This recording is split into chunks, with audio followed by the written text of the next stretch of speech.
2099년 12월 경기도 부천시 원미구의 한 골목길. 낡은 빌라 단지 사이를 비집고선 작은 산부인과 건물이 있었습니다. 외벽에는 이미 오래전 색이 바랜 간판이 매달려 있었고 유리문에는 성에가 끼어 안쪽이 잘 보이지 않았지요. 그 병원에 마지막으로 들어간 임산부가 있었습니다. 배가 부른 지 7달째였던 29살의 여성, 이름은 박수진. 그날 아침 남편에게 정기검진 다녀오겠다는 말 한마디를 남기고 집을 나섰습니다. 그런데 그녀는 그날 오후에도, 이튿날에도, 그리고 그 다음 날에도 집으로 돌아오지 않았습니다. 두꺼운 겨울 외투 아래 불러오는 배를 안고 떠난 젊은 엄마는 그렇게 부천의 회색빛 골목 속으로 흔적도 없이 사라졌습니다. 그리고 8년이라는 시간이 흐른 뒤 수사관들은 그녀가 마지막으로 만난 사람의 정체를 알게 되었습니다. 그 순간 베테랑 형사조차 파일을 손에서 떨어뜨렸다고 합니다. 대체 그날 밤 무슨 일이 있었던 걸까요? 오늘은 부천 임산부 실종 사건의 이야기를 들려드리겠습니다. 시작 전에 구독과 좋아요를 눌러주시면 감사하겠습니다. 어느 지역에서 시청 중이신지 댓글 남겨주시면 한 분 한 분 인사드리겠습니다. 잊혀진 기록, 이야기 시작합니다.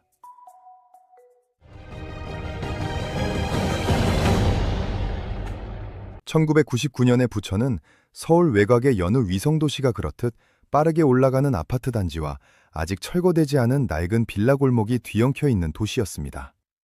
원미구 쪽으로 들어가면 골목마다 연탄가스 냄새와 김치찌개 냄새가 뒤섞였고 좁은 계단을 끼고 올라선 3층짜리 빌라들이 서로의 그늘을 들이우며 다닥다닥 붙어 있었지요. 박수진은 그런 골목 안쪽 계단이 12개인 빌라 2층에 살았습니다. 29이었고 결혼한 지는 2년이 조금 넘은 시점이었지요.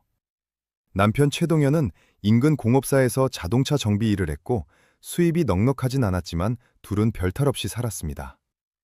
그리고 그해 여름 수진의 임신 소식이 확인되었습니다. 결혼 후 처음 찾아온 임신이었기에 두 사람 모두 각별히 기뻐했다고 이웃들은 기억했습니다. 당시 수진과 같은 층에 살았던 이웃 주민 임모 씨는 훗날 수사관에게 이렇게 말했습니다. 수진 씨가 배 불러오면서도 항상 웃고 다녔어요. 계단에서 마주치면 먼저 인사하고 명절엔 떡도 나눠주고. 저한테는 아이 낳으면 꼭 같이 밥 먹자고 했거든요. 그러나 수진에게는 바깥에서 보이지 않는 무게가 있었습니다. 친정은 경북 안동이었는데 어머니는 수진이 중학생이던 시절 이미 돌아가셨고 아버지 역시 몇 해 전 지병으로 세상을 떠났습니다. 오빠 하나가 있었으나 형편이 어려워 왕래가 거의 없었지요. 실질적으로 수진을 챙겨줄 혈육이 없는 상태였습니다. 시어머니 최 씨는 아들 내외가 사는 원미구 빌라에서 버스로 세정거장 거리에 살았는데 며느리와의 사이가 썩 좋지 않았다고 주변 사람들은 전합니다. 직접적인 다툼보다는 아들에게 전화해서 수진의 살림이 어떻네, 태교를 제대로 하고 있느냐는 등의 말을 자주 건넸던 모양입니다. 수진 입장에선 감시받는 느낌을 지울 수 없었을 겁니다. 임신 7개월이 되던 12월 초, 수진은 몸이 무거워지면서 외출을 자제하고 있었습니다. 그럼에도 정기 산전 검진만큼은 빠뜨리지 않았습니다. 다니던 산부인과는 집에서 걸어서 10분 거리에 있는 원미 여성의원이었는데 원장 이름은 이태준, 개업한 지 11년이 된 지역 토박이 의원이었습니다. 1999년 12월 7일 화요일 아침, 수진은 평소보다 조금 일찍 일어나 된장국을 끓이고 남편의 도시락을 쌌습니다. 남편이 출근한 뒤 혼자 세수를 하고 두꺼운 베이지색 코트를 걸쳤습니다. 배가 많이 불러 단추가 채워지지 않아 코트를 그냥 걸친 채로 나섰다고 합니다. 현관문을 잠그면서 이웃 임 씨와 마주쳤고 그 자리에서 짧게 인사를 나눴습니다. 검진 다녀올게요. 그게 임 씨가 수진에게서 들은 마지막 말이었습니다.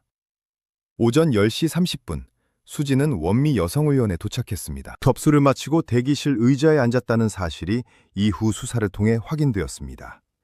접수 기록이 남아있었기 때문입니다. 그러나 그날 수진이 진료실로 들어갔는지 아니면 대기 중에 병원을 나갔는지는 당시 간호사도 정확히 기억하지 못했습니다. 병원 문을 나선 수진이 향한 곳, 그리고 그곳에서 기다리고 있던 사람, 그 진실이 밝혀지기까지는 꼬박 8년이라는 세월이 필요했습니다. 남편 최동현은 수진이 돌아오지 않던 그날 저녁, 처음에는 크게 걱정하지 않았다고 했습니다. 공업사 일을 마치고 집에 돌아온 게 저녁 7시가 넘어서였는데 불 꺼진 집안을 보고도 잠깐 친정 쪽 연락이 있었나 보다 하고 넘겼다는 겁니다. 그러나 밤 10시가 지나도록 연락이 없자 그제야 수진의 휴대전화로 전화를 걸었습니다. 신호음만 울릴 뿐 받지 않았습니다. 다음 날 아침에도 마찬가지였습니다. 최동현이 경찰에 실종 신고를 접수한 것은 수진이 사라진 다음 날 오전이었습니다. 그런데 수사관들이 초기 조사 과정에서 눈여겨보게 된 것은 최동현 주변의 미묘한 균열이었습니다. 당시 그와 같은 공업사에서 일하던 동료 박모 씨는 수사관에게 이렇게 진술했습니다. 동현이 형이 그 무렵에 좀 이상했어요. 야근도 잘 안 하던 사람이 갑자기 일주일에 3, 4일씩 늦게까지 남더니 어느 날은 작업복에서 향수 냄새가 나더라고요. 정비일하면서 향수를요. 그 진술 하나가 수사의 방향을 조금씩 틀기 시작했습니다. 이후 확인된 바에 따르면 최동현은 수진이 임신 5개월에 접어들던 무렵부터 다른 여성과 연락을 주고받고 있었습니다. 상대는 공업사 인근 분식집을 운영하던 32살의 여성, 이름은 나온이였습니다. 두 사람의 연락 기록은 수진 실종 이후 경찰이 최동현의 삐삐 수발신 내역을 확인하는 과정에서 드러났습니다. 1999년 당시에는 휴대전화보다 삐삐가 여전히 광범위하게 쓰이던 때였고 수발신 기록이 고스란히 남아 있었습니다. 최동현은 처음에는 그냥 아는 사람이라고 했습니다. 그러다 수사관이 기록 분량을 들이밀자 말을 바꾸었습니다. 친하게 지낸 건 맞지만 불륜은 아니라고 했습니다. 그러나 나온이 본인은 달리 진술했습니다. 동현 씨가 먼저 다가왔어요. 부인이랑 사이가 안 좋다고 아이가 생겨서 더 복잡해졌다고 했어요. 저도 잘못이죠. 근데 그 사람이 수진 씨한테 무슨 짓을 했는지는 정말 몰랐어요. 한편 시어머니 최 씨의 행적도 수사 기록에 등장합니다. 수진이 실종된 당일 최 씨는 오전 중에 아들 최동현에게 전화를 2차례 걸었습니다. 내용은 확인되지 않았으나 통화 시각이 수진이 병원 대기실에 앉아있던 시간대와 겹쳐 있었습니다. 그리고 같은 날 오후 2시경 최 씨는 빌라 근처 골목에서 목격되었다는 진술이 이웃 주민 2명에게서 나왔습니다. 최 씨는 그날 그 골목에 간 사실이 없다고 했습니다. 진술이 엇갈렸습니다. 수사관들은 수진을 둘러싼 2개의 균열, 즉 남편의 외도와 시어머니의 행적을 각각 실로 꿰듯 이어가기 시작했습니다. 그 실의 끝이 어디로 향하는지 당시에는 아무도 알지 못했습니다. 1999년 12월 7일 오전 10시 30분 원미 여성의원 대기실에는 수진 말고도 임산부 2명과 중년 여성 1명이 앉아 있었습니다. 당시 접수를 담당했던 간호조무사 조모 씨는 8년이 지난 뒤 수사관 앞에서 이렇게 말했습니다. 그날 기억이 흐릿하긴 한데요. 배가 많이 부른 분이었잖아요. 베이지색 코트를 걸치고 오셨는데 단추를 못 잠그고 계셨어요. 접수하면서 손이 많이 차갑다 싶었거든요. 근데 그분이 진료실에 들어갔는지 아니면 그냥 나가셨는지는 솔직히 확실하게 말씀드리기가 어려워요. 진료 기록은 남아있지 않았습니다. 원희태준 원장은 그날 수진을 진료한 기억이 없다고 했습니다. 접수는 됐으나 진료로 이어지지 않은 것으로 수사팀은 판단했습니다. 그렇다면 수진은 대기 도중 무언가를 혹은 누군가를 보고 병원을 나선 것일까요? 병원 건물 맞은편 문구점을 운영하던 60대 남성 황모 씨가 훗날 수사에서 진술한 내용이 결정적인 단서가 되었습니다. 황 씨는 그날 오전 11시 무렵 병원 앞 골목에 짙은 청록색 봉고 트럭 한 대가 세워져 있었다고 기억했습니다. 시동이 걸려 있었고 배기가스가 골목 바닥을 타고 흘렀다고 했습니다. 트럭이 한 20분쯤 거기 있었어요. 그러다가 배부른 여자분이 조수석에 타더니 그냥 가버렸어요. 억지로 끌려가거나 그런 건 아니었고요. 그냥 아는 사람 차 타듯이요. 황 씨는 트럭 번호판을 기억하지 못했습니다. 다만 번호판 끝자리가 4 또는 9였던 것 같다고만 했지요. 차종은 기아 봉고였고 운전자는 중년 여성으로 보였다고 진술했습니다. 중년 여성. 수사관들은 이 대목에서 멈췄습니다. 남편의 외도 상대 나온희는 32살로 중년이라 보기 어려웠습니다. 그렇다면 트럭을 몬 사람은 누구였을까요? 수진이 병원을 나서기 직전 그녀의 삐삐에 메시지 하나가 수신되었다는 사실이 이후 수사에서 확인되었습니다. 발신자는 등록되지 않은 번호였고 메시지 내용은 단 2줄이었습니다. 수진아, 나야. 병원 앞에 있어. 잠깐 나와. 발신 시각은 오전 10시 52분이었습니다. 수진은 그 메시지를 받고 스스로 병원 문을 열고 나간 것이었습니다. 낯선 사람을 피해 도망친 게 아니라 아는 사람의 부름에 응해 걸어나간 것이었지요. 그것이 더 서늘했습니다. 누군가 수진이 그날 그 병원에 간다는 사실을 미리 알고 있었다는 뜻이기 때문입니다. 그날 이후 박수진의 삐삐는 다시는 신호를 잡지 못했습니다. 청록색 봉고 트럭이 사라진 방향은 부천 외곽 소사구 쪽이었다고 황 씨는 기억했습니다. 그쪽으로 가면 방시만 해도 허허벌판이나 다름없는 공터와 비닐하우스 단지가 이어지는 지역이었습니다. 한겨울의 회색빛 들판, 덜덜거리는 트럭 엔진 소리, 그리고 그 안에 타고 있던 만삭의 여자. 그 이후의 시간은 오랫동안 아무도 알지 못했습니다. 1999년 12월 7일 오후 부천 원미경찰서 형사계. 최동현이 아내의 실종을 신고한 것은 사라진 지 이틀째 되던 날이었지만 실질적인 수사가 시작된 것은 그보다 더 늦었습니다. 당시 접수를 담당했던 경찰관은 신고서를 받아들고 나서 이렇게 말했다고 합니다. 임산부가 갑자기 가출하는 경우도 있어요. 일단 좀 기다려보시죠. 가출. 그 한 단어가 수진의 사건은 12일 동안 사실상 방치 상태로 묶어두었습니다. 당시 담당 경찰관의 판단 근거는 이랬습니다. 부부 사이에 갈등이 있었고 친정 쪽 연락이 닿지 않으며 스스로 병원을 나선 정황이 확인된다. 따라서 자의에 의한 가출 가능성이 높다. 수사기록 A4 용지 2장 분량에 그 판단이 적혀 있었고 추가 수사 필요 없음이라는 메모가 붙어 있었습니다. 그 사이 누군가는 움직이고 있었습니다. 수진이 사라진 지 3일째 되던 날 새벽, 원미구 골목 안쪽 공업사 한편에 세워져 있던 짙은 청록색 봉고 트럭이 세차장에 들어갔습니다. 인근 셀프 세차장 운영자는 8년 뒤 이 사실을 기억해냈습니다. 새벽 5시도 안 된 시각에 혼자 온 중년 여성이 트럭 내부를 유독 꼼꼼하게 닦았다고 했습니다. 그 시간에 여자 혼자 오는 경우가 거의 없거든요. 그래서 기억해요. 조수석 쪽 발판이랑 시트를 특히 오래 닦더라고요. 1시간 넘게요.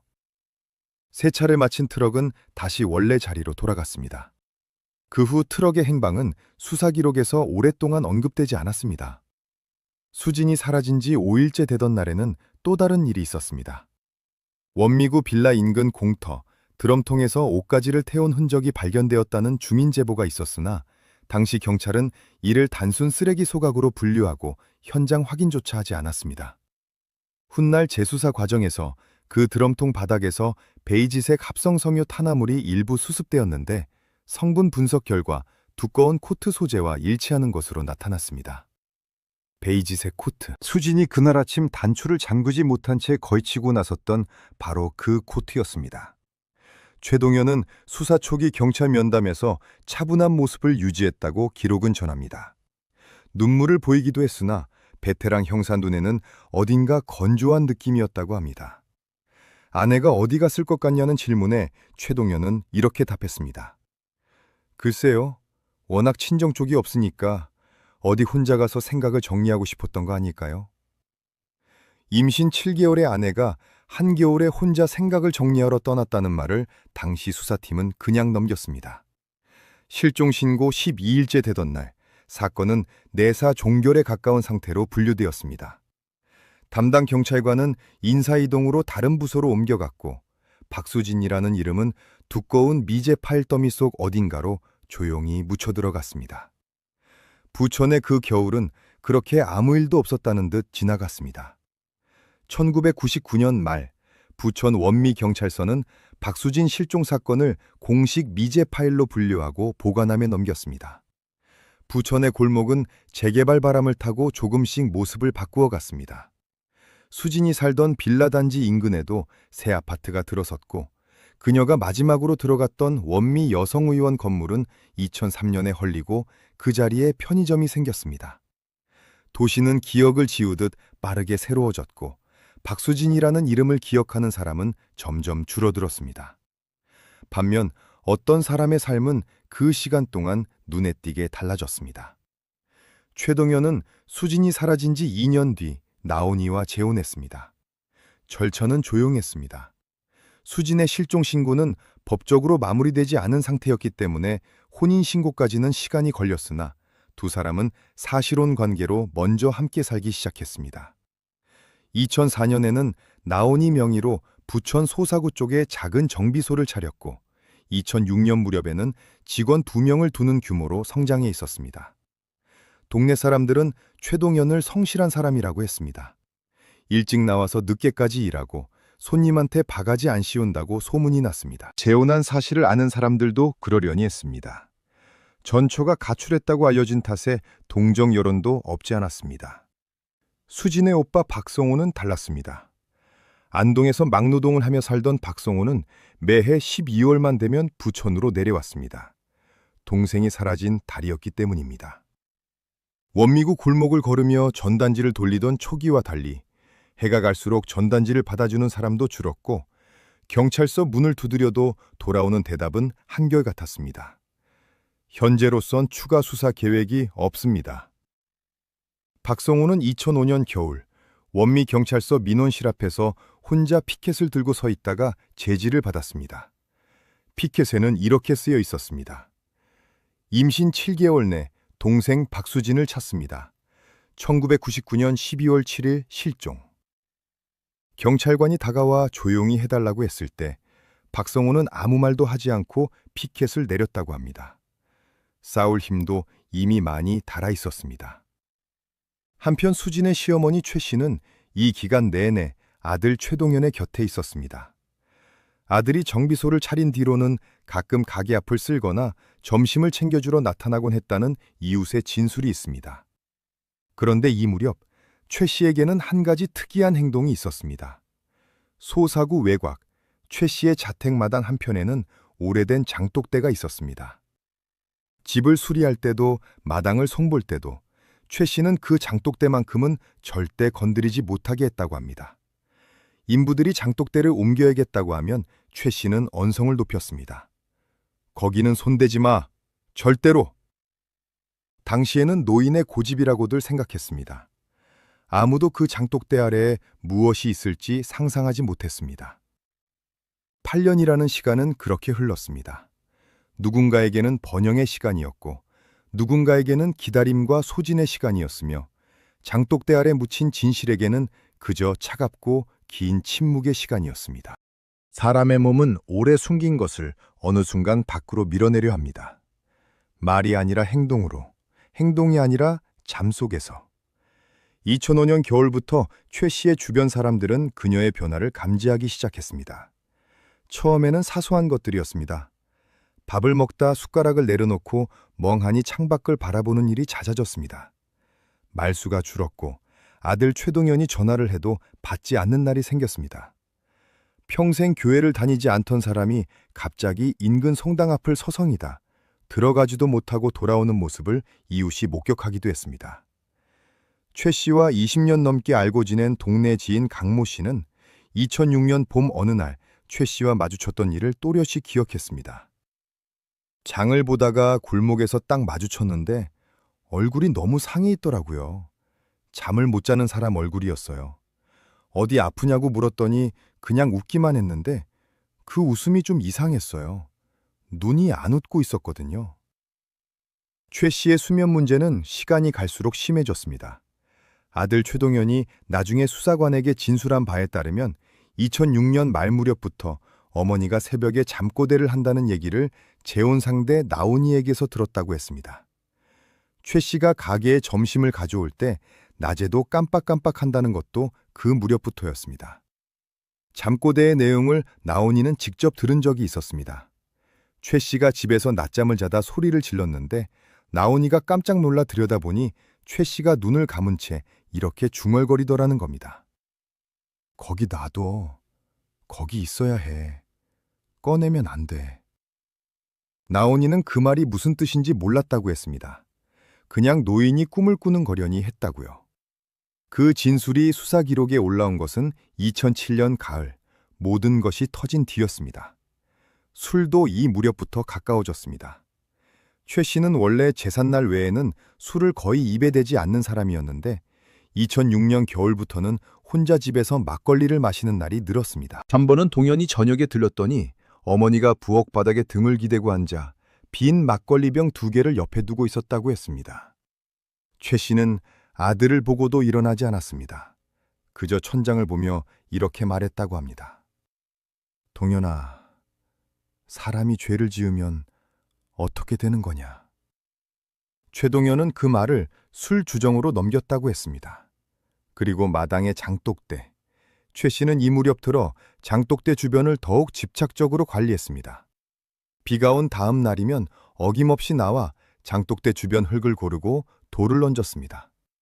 한여름에도 한겨울에도 그 행동만큼은 빠지지 않았습니다.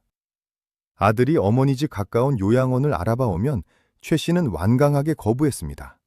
이유는 언제나 같았습니다. 나는 이 집에서 죽을 거야. 이 마당에서. 주변 사람들은 고집 센 노인이 집에 애착이 강한 거라고만 생각했습니다. 그 마당에, 장독대 아래에 무엇이 잠들어 있는지는 아직 아무도 몰랐습니다. 2007년 봄이 오고 있었습니다. 그리고 그 봄은 오래 묻혀있던 것들이 마침내 땅 위로 올라오는 계절이 되었습니다. 2007년 4월, 부천 소사구 일대에 재개발 철거 작업이 본격적으로 시작되었습니다. 오래된 단독주택과 빌라 단지를 허물고 대단지 아파트를 올리는 사업이었습니다. 포클레인이 낡은 담벼락을 밀어내고 집안을 고르는 작업이 구역마다 순차적으로 진행되었습니다. 최 씨의 자택은 철거 대상 구역 바로 인접한 곳에 있었습니다. 최 씨 본인의 집은 철거 대상이 아니었으나 담장을 맞대고 있던 옆집이 먼저 헐렸고 그 여파로 최 씨 집 마당 한쪽 담벼락이 일부 무너졌습니다. 4월 12일째 되던 날 아침이었습니다. 담벼락 보수 공사를 위해 마당에 들어온 인부 2명이 장독대 근처 흙을 고르다 이상한 것을 발견했습니다. 흙 속에서 희고 단단한 것이 튀어나왔습니다. 처음에는 동물뼈라고 생각했습니다. 그런데 형태가 심상치 않았습니다.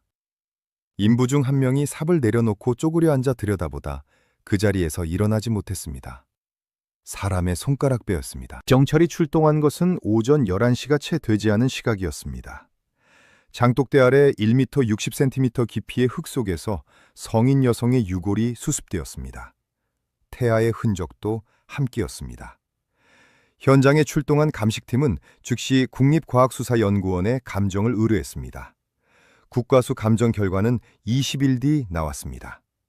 성인 여성, 추정 연령 25세에서 35세 사이, 임신 상태에서 사망. 사인은 후두부 둔기 충격에 의한 두개골 함몰 골절, 타살.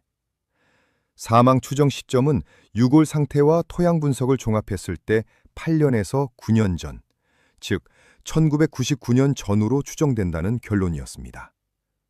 8년 전, 1999년 12월. 부천 원미경찰서 강력팀 박재원 경위는 감정서를 받아들고 곧장 실종자 미제 파일 보관함을 뒤졌습니다. 박 경위는 강력팀 경력 14년의 베테랑이었습니다. 파일 더미 속에서 얇은 서류 봉투 하나를 꺼냈습니다. 표지에는 이렇게 적혀 있었습니다. 박수진, 29세 여성, 실종 신고일 1999년 12월 9일. 박경리는 그 자리에서 봉투를 펼쳤습니다. A4 용지 2장, 가출 가능성, 추가 수사 불필요, 도장 하나. 그는 파일을 책상에 내려놓고 잠시 눈을 감았다가 다시 떴습니다. DNA, 대조감정이 즉시 신청되었습니다. 수진의 오빠 박성호의 혈액 샘플과 유골에서 추출한 미토콘드리아 DNA를 비교하는 방식이었습니다. 결과는 3일이 걸리지 않았습니다. 일치율 100%. 장독대 아래 잠들어 있던 사람은 박수진이었습니다. 그리고 그녀의 뱃속에 있던 아이도 함께였습니다. 박경희는 수사 기록을 처음부터 다시 펼쳤습니다. 8년 전 경찰이 흘려보낸 진술들, 세차장 목격담, 드럼통 소각 흔적, 삐삐삐 발신번호. 하나하나 다시 실로 꿰기 시작했습니다. 그 실의 끝은 모두 같은 곳을 향하고 있었습니다. 유골 발견 소식은 빠르게 퍼졌습니다. 부천 소사구 일대 주민들 사이에서 입에서 입으로 전해졌고 지역신문 사회면에 신원 미상 여성 유골 발견이라는 짧은 기사가 실렸습니다. DNA 감정으로 박수진임이 확인된 직후 박재원 경위는 수사팀을 꾸려 8년 전 관련자들을 하나씩 다시 불러들이기 시작했습니다. 가장 먼저 소환된 것은 최동현이었습니다. 최동현은 유골이 어머니 집 마당에서 나왔다는 사실을 전해 듣고도 겉으로는 침착했습니다. 수사관 앞에서 당혹스럽다는 표정을 지었고 어머니가 그런 일을 저질렀을 리 없다고 했습니다. 자신은 전혀 몰랐다고 했습니다. 그러나 수사팀이 그를 흔든 것은 심리적 압박이 아니었습니다. 증거였습니다. 8년 전 삐삐 수발신 기록을 다시 들여다보던 수사관이 한 가지를 발견했습니다. 수진이 병원 대기실에서 받은 그 메시지. 나야, 병원 앞에 있어 잠깐 나와. 그 발신 번호가 최 씨 자택 인근 공중전화 번호와 일치했습니다. 최 씨의 집에서 걸어서 4분 거리에 있는 골목 공중전화였습니다. 그리고 세차장이었습니다. 수진이 사라진 지 3일째 되던 날 새벽, 청록색 봉고 트럭을 세차하던 중년 여성. 박경희는 당시 세차장 운영자를 다시 찾아갔습니다. 8년이 지난 사람의 기억이 얼마나 남아있을지 알 수 없었지만 운영자는 예상보다 선명하게 기억하고 있었습니다.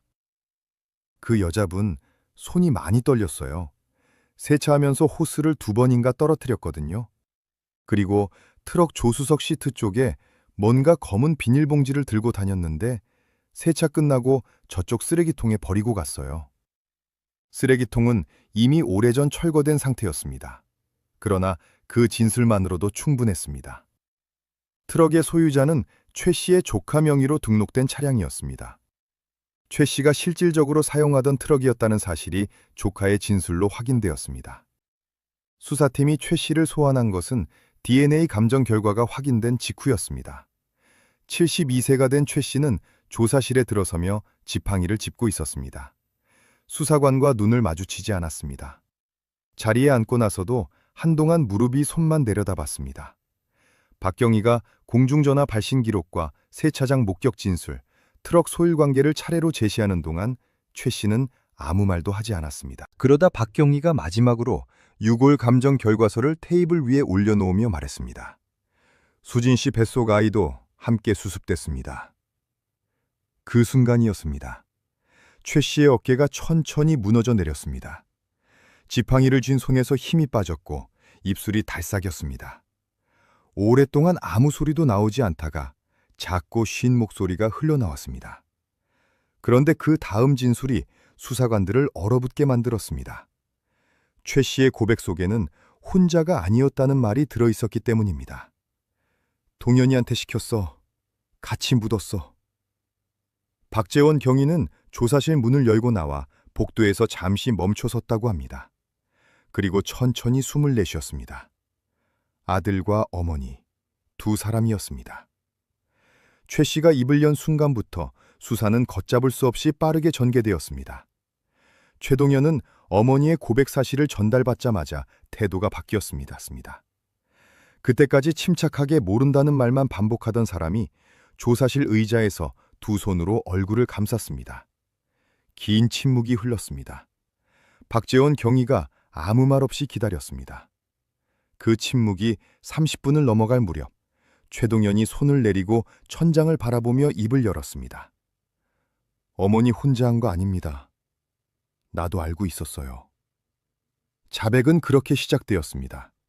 1999년 12월 7일 아침, 수진이 집을 나서기 전날 밤 최동현과 최 씨 사이에는 전화통화가 있었습니다.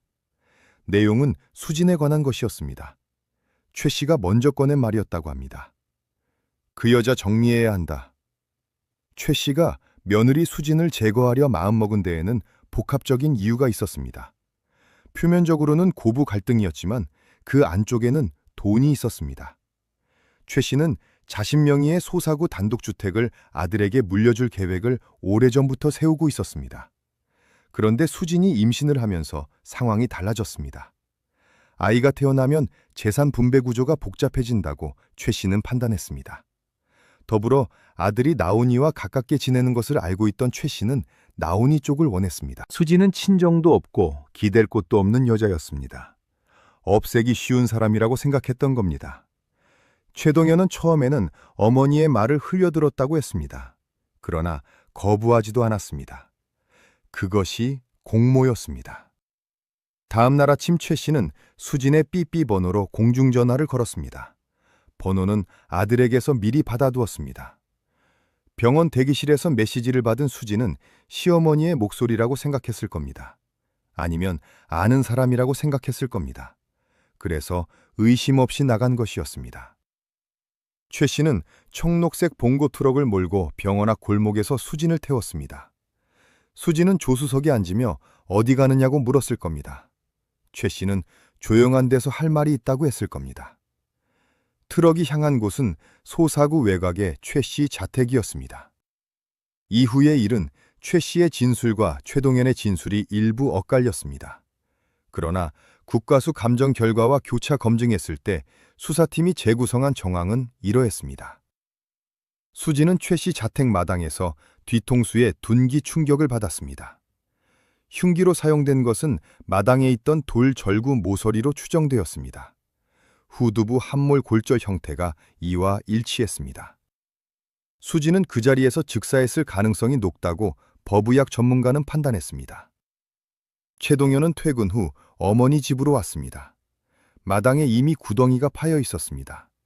두 사람은 함께 수진을 장독대 아래에 묻었습니다. 밤이 깊은 시각이었습니다. 겨울이었기 때문에 주변은 조용했습니다. 최동현은 이 대목을 진술하면서 처음으로 눈물을 흘렸습니다. 박재원 경위는 그 눈물이 후회인지 두려움인지 끝내 알 수 없었다고 나중에 말했습니다. 조사실 밖 복도에서는 박성우가 기다리고 있었습니다.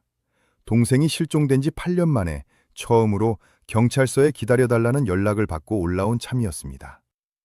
수사관이 나와 결과를 전달하는 동안 박성우는 아무 말도 하지 못했습니다.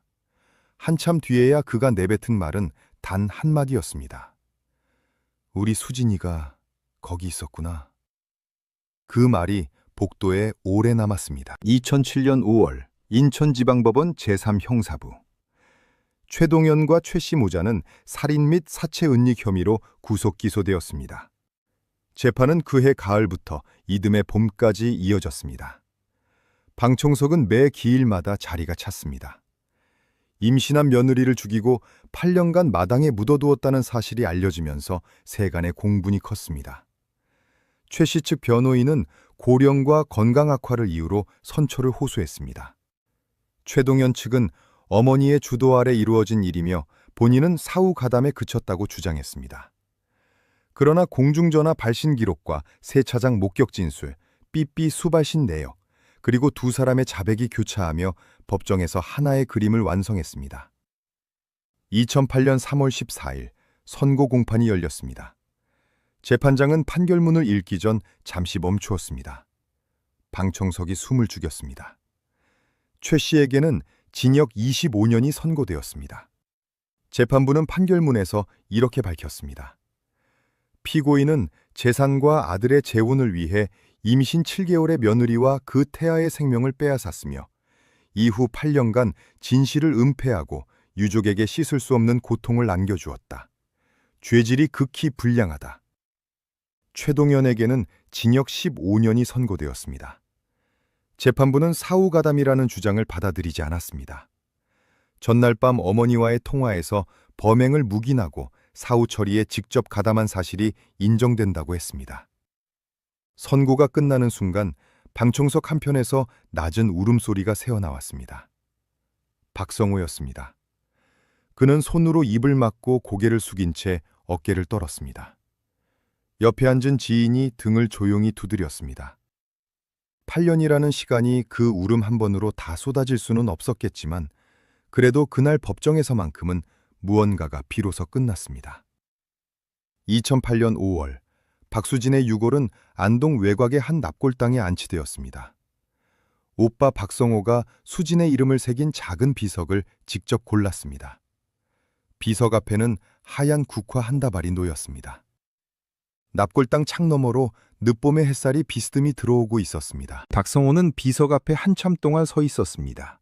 무슨 말을 했는지는 아무도 모릅니다. 그는 돌아서면서 수사팀 박재원 경위에게 짧게 인사를 건넸습니다. 찾아줘서 고맙습니다. 박 경위는 아무 말도 하지 못했다고 합니다. 고맙다는 말을 들을 자격이 있는 사람은 자신이 아니라 8년 전 그 2장짜리 서류에 도장을 찍지 않았어야 할 누군가였기 때문입니다. 나온이는 최동현의 선고 직후 이혼 신청을 했습니다. 함께 차린 정비소는 정리되었고 소사구 최 씨의 자택은 경매로 넘어갔습니다. 장독대는 철거되었고 그 자리엔 아무것도 남지 않았습니다. 부천의 골목은 여전히 재개발이 진행 중이었습니다. 포클레인이 낡은 담벼락을 밀어내고 새 건물이 올라가는 소리가 그 봄 내내 울렸습니다. 그 소음 속에서 박수진이라는 이름은 이제 더 이상 실종자 파일 속에 묻혀있지 않았습니다. 진실은 땅 속에서도 숨쉬고 있었습니다. 아무리 깊이 묻어도, 아무리 긴 세월이 덮어도 진실은 결국 스스로 지면 위로 올라옵니다. 그것이 이 이야기가 우리에게 남기는 가장 차갑고 분명한 교훈입니다. 오늘 이야기는 여기까지입니다. 미제 사건 잊혀진 기록이었습니다. 시청해 주셔서 감사합니다.